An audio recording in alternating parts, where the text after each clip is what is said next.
Berlinerisch or Berlinisch is a dialect of Berlin Brandenburgish German spoken in Berlin and the surrounding metropolitan area. It originates from a Mark Brandenburgish variant. However, several phrases in Berlinisch are typical for and unique to the city, indicating the manifold origins of immigrants, among them the Huguenots from France. Overview. The area of Berlin was one of the first to abandon East Low German as a written language and later also as a spoken language. This was the first dialect of Standard German with definite High German roots but a Low German substratum apparently formed. Only recently has this new dialect expanded into the surroundings which until then used East Low German. Since the 20th century, Berlinerisch has been a colloquial standard in the surrounding Brandenburg region. However, in Berlin proper, especially in the former West Berlin, the dialect is now seen more as a sociolect, largely through increased immigration and trends among the educated population to speak Standard German in everyday life. Occasionally, the dialect is found on advertising. Phonology.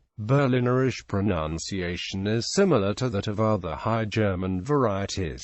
Nevertheless, it maintains unique characteristics that set it apart from other variants. Most notable are the strong contraction trends over several words and the rather irreverent adaptation of foreign words and anglicisms that are difficult to understand among Upper German speakers.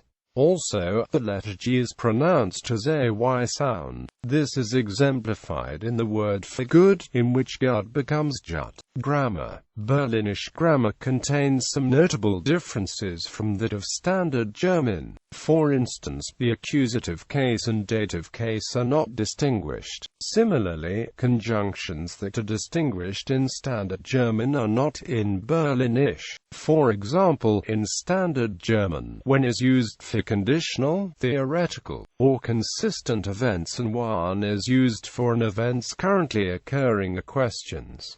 There is no difference between the two in Berlinisch. Genitive forms are also replaced by prepositional accusative forms, some still with an inserted pronoun. For example, dem Seinhaus rather than the standard Seinhaus. Plural forms often add an additional s, regardless of the standard plural ending. Words ending in gen are often written and pronounced as sken.